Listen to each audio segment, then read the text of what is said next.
Good afternoon students.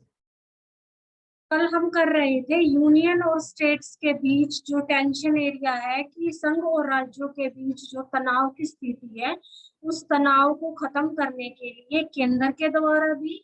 और विभिन्न राज्यों के द्वारा भी कुछ कमीशंस, कुछ ट्रिब्यूनल्स को टाइम टू टाइम एस्टेब्लिश किया गया है। तो कुछ हमने पढ़ लिए थे, जिसकी शुरुआत 1966 से ARC first administrative reform commission से हुई थी। अब उसी में हम नेक्स्ट पढ़ेंगे सरकारिया आयोग की, सरकारिया कमीशन। तो सरकारिया कमीशन अपॉइंट किया था सेंट्रल गवर्नमेंट ने कि केंद्र की जो सरकार थी, और उस टाइम पे केंद्र में प्रधानमंत्री थी श्रीमती इंदिरा गांधी ने 1983 को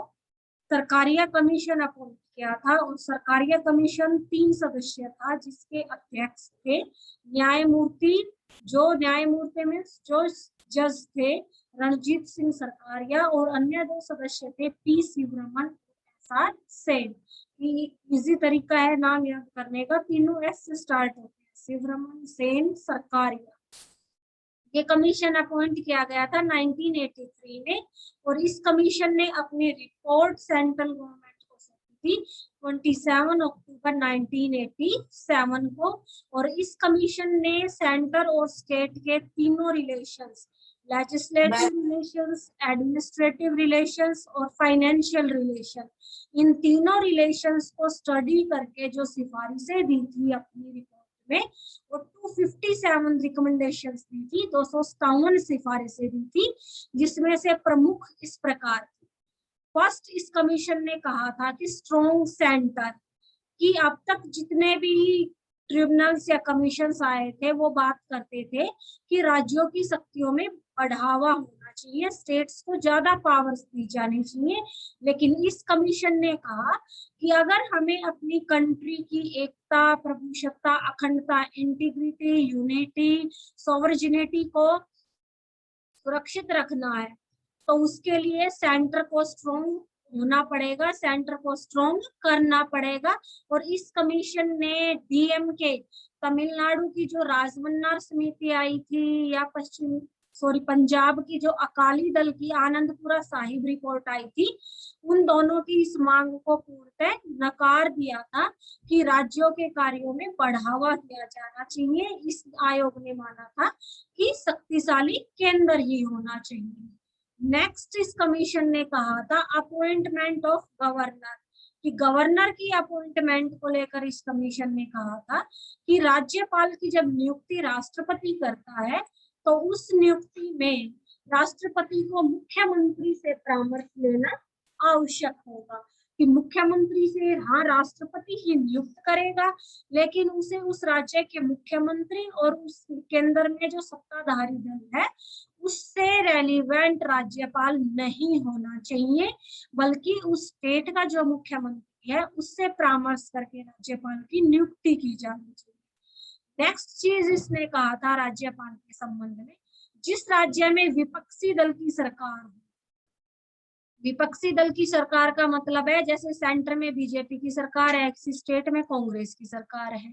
तो उस राज्य में राज्यपाल नियुक्त सेंटर की पार्टी नहीं कर सकती, कि सेंटर जो राष्ट्रपति को परामर्श देती है ना राज्यपाल की नियुक्ति के लिए, वो नहीं किया जाएगा। क्योंकि इससे पॉसिबिलिटी यही होती थी कि सेंटर में जिस पार्टी की सरकार होती थी वो अपने दल का ही राज्यपाल वहां नियुक्त करवाती थी।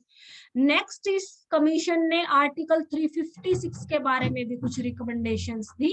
कि इस कमीशन ने कहा कि आर्टिकल 356 के अंतर्गत राज्यों में जो राष्ट्रपति शासन लगता है,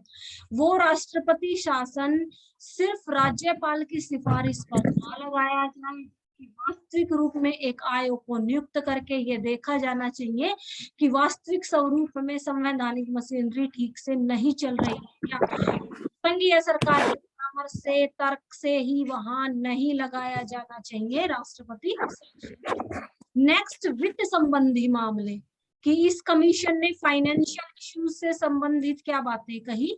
कि वित्त संबंधी मामलों में जो वित्त आयोग की नियुक्ति की जाती है 5 वर्ष के लिए राष्ट्रपति के द्वारा, उस वित्त आयोग को प्रत्येक राज्य के लिए भी एक अलग से अपॉइंट किया जाना चाहिए कि वित्त आयोग जो नियुक्त होता है भारत में, वही वित्त आयोग केंद्र के भी वित्तीय मामलों को और राज्यों के भी वित्तीय मामलों का अध्ययन करता है। लेकिन सरकारिया कमीशन ने कहा कि राज्यों के लिए भी इसी तरह से निश्चित अवधि के वित्त आयोग स्थापित किए जाने चाहिए अलग से। नेक्स्ट, इस कमीशन ने कहा कि संघ सरकार को विदेशी मुद्रा की जो, जैसे कि फॉरेन करेंसी जो होती है हमारी सेंट्रल गवर्नमेंट के पास, वो फॉरेन करेंसी पर सिर्फ सेंटर का ही आधिपत्य नहीं होना चाहिए, स्टेट्स को भी वो डिस्ट्रीब्यूट की जानी चाहिए क्योंकि उनकी मार्केट वैल्यू ज्यादा होती है। नेक्स्ट कहा है कि राज्यों को व्यापारिक बैंकों से 1 वर्ष से कम समय के लिए की ऋण की बात जो होती थी या डेट जो दिया जाता था स्टेट्स को, वो सिर्फ सेंट्रल गवर्नमेंट ही देती थी, ऐसा नहीं होना चाहिए। कुछ कमर्शियल बैंक बनाए जाने चाहिए और स्टेट्स को अपनी इंडिपेंडेंसी, अपनी जरूरतों के हिसाब से उन कमर्शियल बैंकों से कर्जा लेने की अनुमति होनी चाहिए। नेक्स्ट ने कहा था कि केंद्रीय वित्त आयोग के अधिकार क्षेत्र को निश्चित, कि जो वित्त आयोग है, फाइनेंशियल कमीशन है सेंटर का जो है, जिसको राष्ट्रपति अपॉइंट करता है 5 वर्ष के लिए, उसका अधिकार क्षेत्र क्या था? केंद्र और राज्यों के बीच धन का बंटवारा, आय और व्यय के साधनों का निर्धारण, या किसी भी आय व्यय या अर्थव्यवस्था से संबंधित संधि समझौतों पर क्या निर्णय विचारधारा रखनी है, ये सब उसके काम है। तो ये सारे काम राज्यों के विचार विमर्श से भी किए जाने चाहिए, ना कि सिर्फ केंद्रीय वित्त आयोग होगा, केंद्र के नियंत्रण में ही होगा वित्त आयोग। तो ये सारे सरकारिया कमीशन ने फाइनेंशियल इश्यूज से संबंधित अपने रिकमेंडेशन। नेक्स्ट, इस कमीशन ने कहा न्यायाधीशों की नियुक्ति,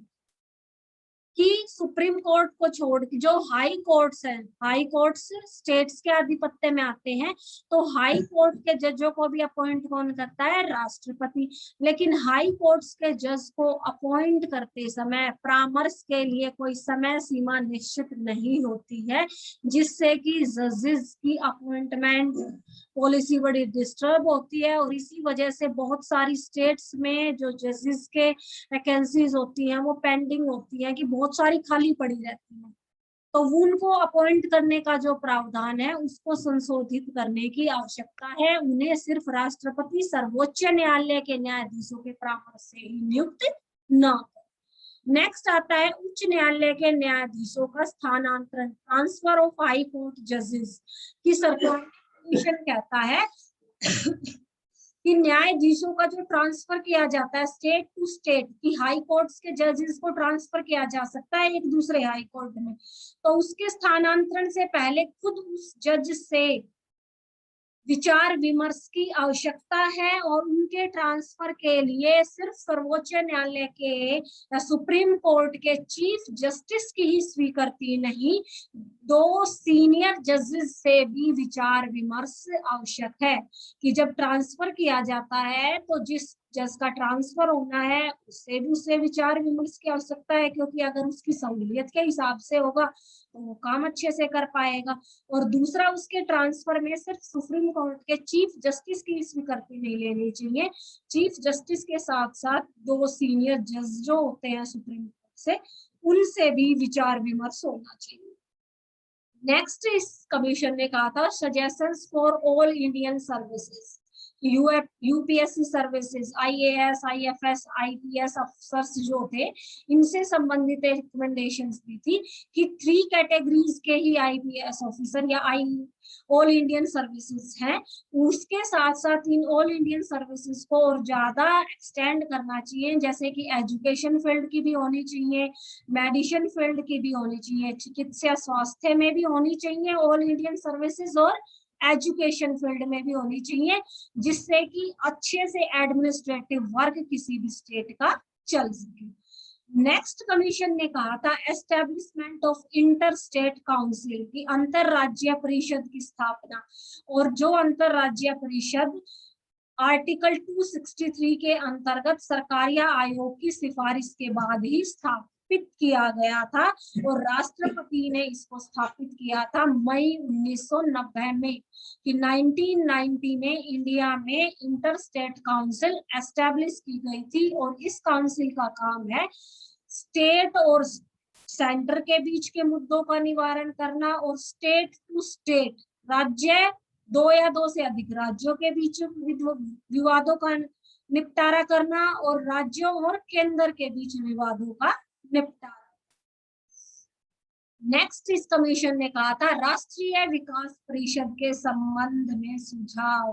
कि राष्ट्रीय विकास परिषद जिसका अध्यक्ष प्रधानमंत्री होता है, जो एक तरह से नीति आयोग और राष्ट्रीय विकास परिषद दोनों मिलकर देश की शासन व्यवस्था से संबंधित निर्णय लेती है, तो इस विकास परिषद की वर्ष में की ईयरली इसकी कम से कम 2 बैठक होनी अनिवार्य है। और दूसरा, इस परिषद का या इस काउंसिल का नेम चेंज कर देना चाहिए और इस काउंसिल का नेम नेशनल डेवलपमेंट काउंसिल से नेशनल इकोनॉमिक डेवलपमेंट काउंसिल कर दिया जाना चाहिए। नेक्स्ट इस कमीशन ने बात कही थी योजना आयोग को लेके, प्लानिंग कमीशन को लेके क्या कहा था कि प्लानिंग कमीशन को भी एक ऑटोनोमस बॉडी बना दी जानी चाहिए। कि प्लानिंग कमीशन क्या है, अब तो सिर्फ केंद्र सरकार के आधिपत्य के नियंत्रण में था उस समय पे, जिसको 2015 में योजना आयोग को बदल के प्लानिंग कमीशन को चेंज करके नीति आयोग बना दिया गया। लेकिन अब भी ये केंद्र सरकार के आधिपत्य या नियंत्रण में ही काम करता है, जबकि इसको एक ऑटोनोमस बॉडी, एक स्वायत्त संस्था बना देना चाहिए, जैसे कि दूसरी स्वायत्त संस्था बनाई गई है ना, अंतरराज्य परिषद बनाई गई है, जल परिषद बनाया गया है, विकास परिषद बनाया गया है, इसी तरह से जिस पर केंद्र का पूर्ण आधिपत्य ना हो। नेक्स्ट इस कमीशन ने बात की जोनल काउंसिल्स के बारे में, कि इंडिया में 5 जोनल काउंसिल्स है, क्षेत्रीय परिषदें हैं, उत्तर, दक्षिण, पूर्व, पश्चिम और मध्य या केंद्रीय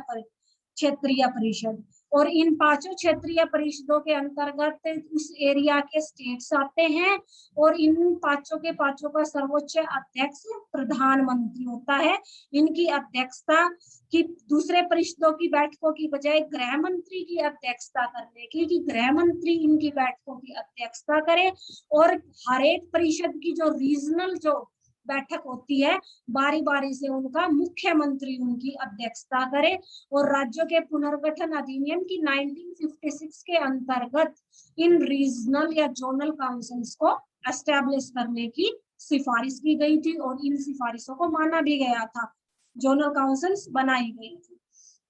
नेक्स्ट इस कमीशन ने कहा है केंद्र सरकार का राज्यों में सेना भेजना, कि जब भी स्टेट में इमरजेंसी लगती है या स्टेट में और कोई भी मुद्दा आता है तो केंद्र सरकार जब राज्यों में सेना भेजती है तो उस सेना पर नियंत्रण रहता है केंद्र का। लेकिन इस कमीशन ने कहा कि सेना को अपॉइंट करने का अधिकार, कि सेना अपॉइंट की जाए या नहीं, वहां पर तैनात हो या नहीं, ये निर्णय केंद्र सरकार कर सकती है। लेकिन वहां पर तैनात किए जाने के बाद उस पर राज्य सरकार का नियंत्रण आवश्यक है और तैनाती से पूर्व राज्य सरकार से परामर्श अवश्य किया जाना चाहिए। तो सरकारिया कमीशन ने ये जितनी भी रिकमेंडेशंस दी थी उसने 257 रिकमेंडेशंस दी थी, जिसमें से कुछ इंपॉर्टेंट रिकमेंडेशंस जो हमने यहाँ डिस्क्राइब की है ये सारी की सारी सेंट्रल गवर्नमेंट के द्वारा मान ली गई थी, कि शक्तिशाली केंद्र भी है, राज्यों की नियुक्ति में भी एक तरह से परामर्श होता है, चाहे थोड़ा हो, राष्ट्रपति शासन से पहले भी वहां देखा जाता है कि वास्तविक रूप में है या नहीं परिस्थितियां संबंधी मामलों में नहीं लागू है हालांकि, क्योंकि अब भी एक केंद्रीय वित्त आयोग नियुक्त होता है। न्यायाधीशों की नियुक्ति से संबंधित अमेंडमेंट भी हुए हैं, उच्च न्यायालयों के न्यायाधीशों के स्थानांतरण से संबंधित भी हुए हैं। ऑल इंडियन सर्विसेज के संबंध में अब भी इस चीज पे डिस्कशन होता है कि एजुकेशन और हेल्थ के संबंध में भी ऑल इंडियन सर्विसेज होनी चाहिए। इंटर स्टेट काउंसिल भी एस्टेब्लिश की गई आर्टिकल 263 के अंतर्गत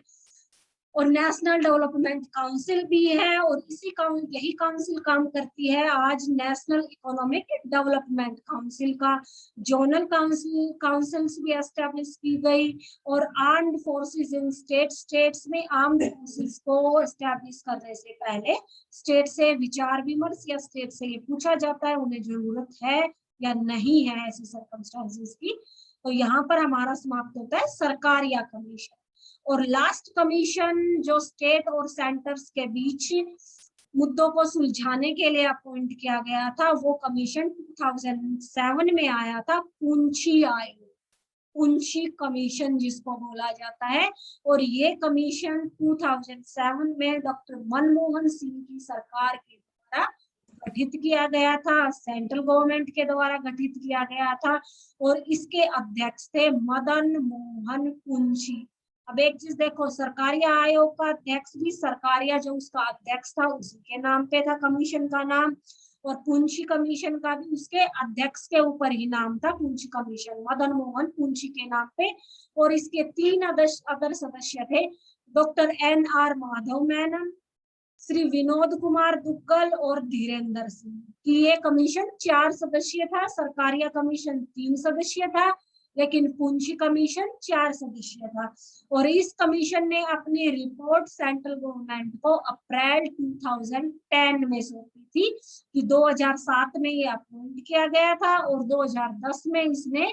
केंद्र सरकार को अपनी रिपोर्ट सौंपी थी। और इस कमीशन ने कुल 310 रिकमेंडेशंस दी थी, कि 310 रिकमेंडेशंस दी थी इस कमीशन ने, जिसमें से प्रमुख रिकमेंडेशंस डिस्क्राइब की गई है यहाँ। जैसे फर्स्ट रिकमेंडेशन क्या थी, अगर किसी भी स्टेट में लंबे टाइम तक कम्युनल डिस्प्यूट्स होते हैं, सांप्रदायिक हिंसा होती है, कम्युनल डिस्प्यूट्स होते हैं लंबे टाइम तक, जैसे कि हरियाणा में जाट आरक्षण के दौरान, या फिर बहुत सारी ऐसी घटनाएं जो जाति या धर्म के आधार पर हिंसक घटनाएं जब होती है हिंदू मुस्लिमों के बीच, तो कम्युनल डिस्प्यूट्स अगर लंबे टाइम से चल रहे हैं, तो ऐसी सिचुएशन में केंद्र सरकार का अपने आप ये दायित्व बनता है कि उस राज्य से संबंधित, स्टेट्स के एडमिनिस्ट्रेटिव से संबंधित वो पावर अपने हाथ में ले सकती है। नेक्स्ट है, अगर कंट्री के किसी भी पार्ट में किसी भी तरह की हिंसा की वॉयलेंस है या सोशल टेंशन फैली हुई है, जैसे कि जम्मू कश्मीर में होती है बहुत बार सिचुएशन, तो वैसी सिचुएशंस में भी केंद्र सरकार के अधिकार क्षेत्र में सारी शक्तियां आ जाती है। नेक्स्ट, इस कमीशन ने भी फाइनेंशियल मुद्दों से संबंधित बात की थी, और फाइनेंशियल इश्यूज के संबंध में इस कमीशन ने कहा था कि जो टैक्सेस का जो डिस्ट्रीब्यूशन होता है, उस डिस्ट्रीब्यूशन के लिए एक नई पॉलिसी अपनाने की आवश्यकता है। और वो नई पॉलिसी इस कमीशन ने कहा था कि टैक्सेस के डिस्ट्रीब्यूशन में सेंटर को पोर्शन नहीं रखना है, सारा का सारा टैक्स स्टेट्स को डिस्ट्रीब्यूट करते हुए। नेक्स्ट चीज इस कमीशन ने कही थी, अंतरराज्यीय एवं अंतरराष्ट्रीय महत्व रखने वाले अपराधों की जांच पड़ताल के लिए केंद्र सरकार कदम उठाएगी। जैसे कि आर्टिकल 253 में कहा गया था ना, कोई भी अंतरराष्ट्रीय संधि या समझौते का मुद्दा है, तो चाहे वो विषय राज्य सूची में ही क्यों नहीं आता, उससे संबंधित कानून बनाने का अधिकार केंद्र को प्राप्त होता है। तो उसी तरह की बात ये कमीशन कहता है कि अंतरराज्य मीन्स 2 या 2 से अधिक राज्यों के बीच का कोई मुद्दा है, या अंतरराष्ट्रीय देश का किसी दूसरे देश के साथ कोई मुद्दा है, जैसे कि टेररिज्म का मुद्दा होता है, ड्रग्स का जो मुद्दा होता है, तो उससे संबंधित जांच पड़ताल राज्य सरकार ना करके केंद्र सरकार करे। नेक्स्ट आता है कि कॉन्स्टिट्यूशन के अकॉर्डिंग अगर कोई एक्सटर्नल अफेयर का मुद्दा है, कि बाहरी हस्तक्षेप का या फॉरेन मिनिस्ट्री का कोई मुद्दा है, या इंटरनल वॉयलेंस का कोई मुद्दा है, आंतरिक गड़बड़ी का मुद्दा है, तो ये सारे के सारे इनसे संबंधित क्षेत्राधिकार या शक्ति बनाने का अधिकार केंद्र सरकार के पास होता है, ना कि राज्य सरकारों के पास। तो मेनली इस कमीशन ने सारी की सारी बात की थी देश की सॉवरेनिटी, यूनिटी, इंटीग्रिटी से रेलिवेंट जितने भी मुद्दे होंगे, या देश में कोई भी ऐसी सिचुएशन आती है जो पूरी की पूरी कंट्री को अफेक्ट करती है, तो उनसे रेलिवेंट डिसीजंस लेने का, कानून बनाने का अधिकार केंद्र सरकार के पास होगा, ना कि राज्य सरकार के पास। तो यहाँ पर हमारा ये टॉपिक हो जाता है कंप्लीट, सेंटर और स्टेट के रिलेशंस। सबको अच्छे से समझ आया कि सेंटर और स्टेट के रिलेशंस को 3 कैटेगरीज में डिवाइड किया गया था। विधायी संबंध, प्रशासनिक संबंध, वित्तीय संबंध, लेजिस्लेटिव रिलेशन, एडमिनिस्ट्रेटिव रिलेशन और फाइनेंशियल रिलेशन। तीनों रिलेशंस को डिस्क्राइब कर चुकी हूँ मैं। उसके बाद आया था इन तीनों रिलेशंस के अंतर्गत ये देखा जाता है कि सेंटर ज्यादा स्ट्रोंग है स्टेट के कंपैरिजन, और इसी वजह से स्टेट और सेंटर्स के बीच कुछ तनाव रहता है, टेंशन रहती है, और वो तनाव किन किन कारणों की वजह से रहता है वो डिस्क्राइब हो चुका है। और फिर उस तनाव को कम करने के लिए राज्य सरकारों के द्वारा भी और केंद्र के द्वारा भी टाइम टू टाइम कई कमीशंस को अपॉइंट किया गया है। और वो कमीशंस की शुरुआत सब होती है एआरसी, प्रशासनिक सुधार आयोग, एडमिनिस्ट्रेटिव रिफॉर्म कमीशन, जो 1966 में आया था। फिर 1969 में तमिलनाडु की डीएमके सरकार ने राजमन्नार समिति बनाई। फिर राजमन्नार के बाद आया था पंजाब की अकाली दल की सरकार की आनंदपुरा साहिब रिपोर्ट, और उसके बाद फिर आया था पश्चिमी बंगाल का मेमोरेंडम की वेस्ट बंगाल की जो कम्युनिस्ट पार्टी थी उसने मेमोरेंडम पब्लिश किया था। और उसके बाद फिर जैसे कि ये डिफर स्टेट्स राज्यों और केंद्र के बीच के तनाव को दूर करने के लिए अपने अपने लेवल पे मेमोरेंडम्स या कमीशन अपॉइंट कर रही थी, उन्हीं की पहल पे फिर 1983 में दोबारा से केंद्रीय सरकार ने सरकारिय आयोग नियुक्त किया। सरकारिय आयोग की बहुत सारी रिकमेंडेशंस को पारित किया गया, केंद्र सरकार के द्वारा लागू किया गया। और उसके बाद लास्ट आयोग जो अब तक आया है केंद्र और राज्य के बीच संबंधों में सुधार के लिए, वो है पूंजी आयोग, जो 2007 में मनमोहन सिंह के द्वारा लाया गया था, केंद्र सरकार के द्वारा लाया गया था। तो इन्हीं आधारों पे कि केंद्र और राज्यों के बीच जो भी समस्याएं आती है, जो भी इश्यूज होते हैं, उनको सुलझाने की कोशिश की जाती है। और इंडिया में जो यूनियन ऑफ स्टेट का जो कॉन्सेप्ट है, फेडरलिज्म का जो मुद्दा है, उसके तहत शासन को सुव्यवस्थित तरीके से चलाया जाता है। तो यहाँ पर हमारी फर्स्ट यूनिट का सेकंड टॉपिक कंप्लीट हो जाता है। तो इन दोनों टॉपिक्स में फर्स्ट टॉपिक जो फेडरलिज्म का था और सेकंड जो स्टेट और यूनियन के रिलेशंस का था। किसी बच्चे की कोई क्वेरी है तो पूछो बेटा।